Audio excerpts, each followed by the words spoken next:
So I came up with this diagnosis because I was seeing this in the public and the private sector. I call it emotional psychological incarceration. Most boys and males will go through these 3 stages. Emotional constipation from birth to the age of 14. Once they're exposed to trauma, we're not taught to be emotional, our emotions become constipated. When they go into high school, when they go into the 9th grade, if you don't address the constipation, their emotions go into an incarceration. This is why you see the highest failure rate across the country is in the 9th grade. Why? Because we haven't dealt with the trauma which caused the constipation. So you can go into your average high school and watch the 9th graders, they off the chain.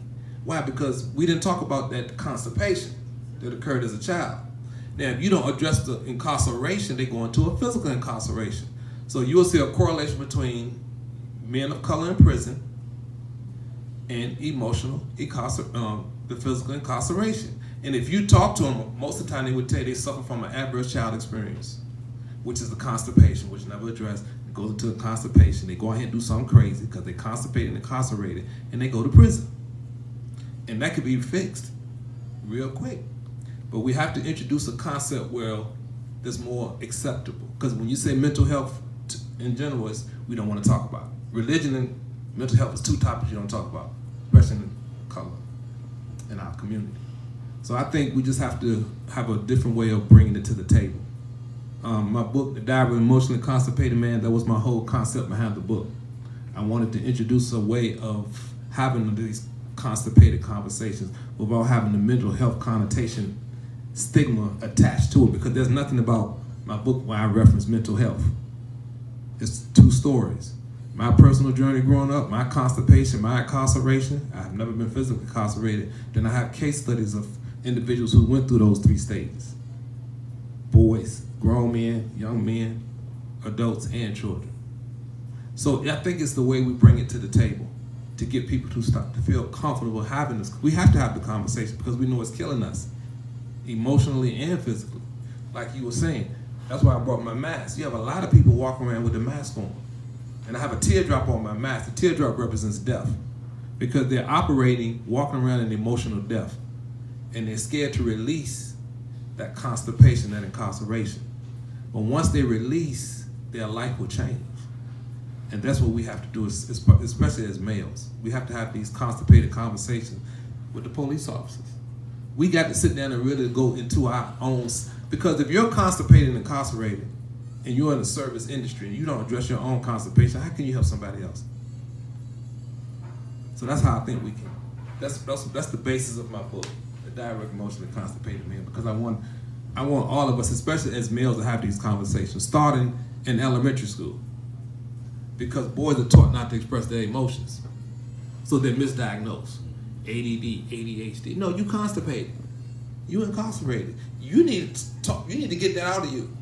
Hashtag release your whatever you might want to call it. But you got to get it out. Because when you get it out, you're going to feel better. So that's the basis of my book. Thank you. And it's on my website, boysoffthehook.com, constipatedman.com.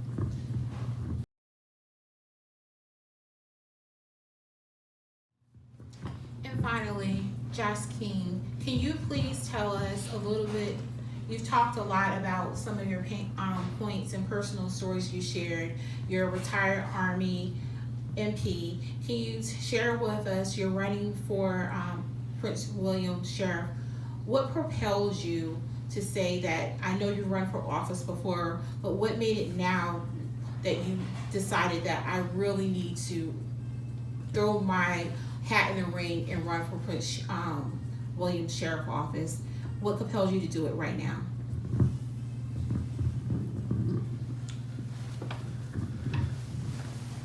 Well, I would think the first thing would be the issues that we see today. They're not today's problems. These things are over 50 years old. And I refuse to, 50 years from today, to have the same conversations that we've had today that was 50 years ago, 50 years from now, about police brutality, the school to prison pipeline, about mental illness. That now is the time. Now is the time. The issues that I'm talking about with the schools and the children with disabilities, my daughter was born 16 years ago. The current Sheriff has been for 16 years, and he has not addressed this issue. So at what point, as a nation and as a people, are we going to come together and stop kicking the can down the road? These issues come up every day on TV. We see it. We're saturated with it on the internet, and I'm tired of having these conversations, of seeing mentally ill in jail, seeing veterans in jail, and I want to do something about it. And since no one has done anything about it here in Prince William, I said, well, why not me? Why not now? Now's the time, not tomorrow. This conversation we're having today, this should have been had a long time ago. I'm glad we got together today, but this is the first time of many. We're going to get back together. We're going to expand. We're going to reach out to those young men and women out there that are constipated, that need to know. We're going to reach out to employers, because all this has to do with public safety. Because if they don't get the help they need at home and at church, they're definitely not going to get it when they get to jail. And then when they come back out, they're right back in it. You know, workplace violence and being inclusive and people being emboldened right now because we have an administration that's making it okay to hate, okay to discriminate.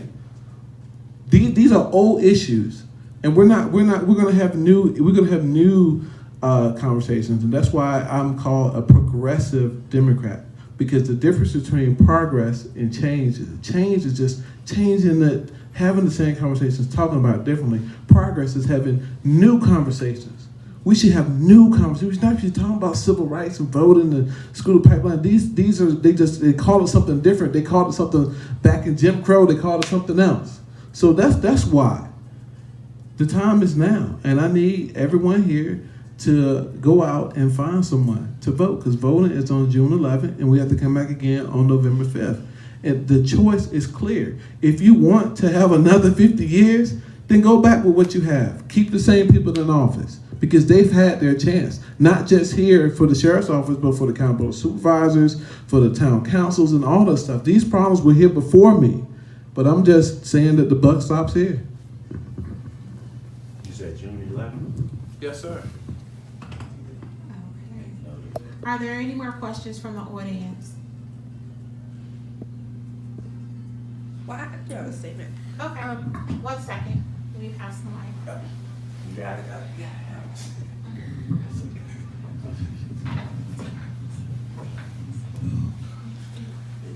Thank you.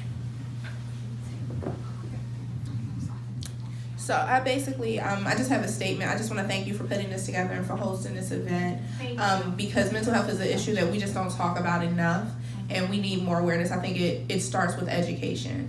So I think y'all are taking a crucial first step towards healing constipation. So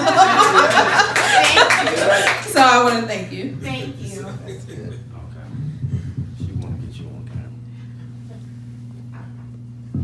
All right. Also, I just had to get my cameraman and my other half on camera as well, because he helps me with everything, my Game Changer chats. He helped me put this together with my erratic moves and everything. So I also want to say thank you, Andrew, for everything. You're welcome. All right. And thank you, audience, and thank you, panel. All right. And it's a wrap.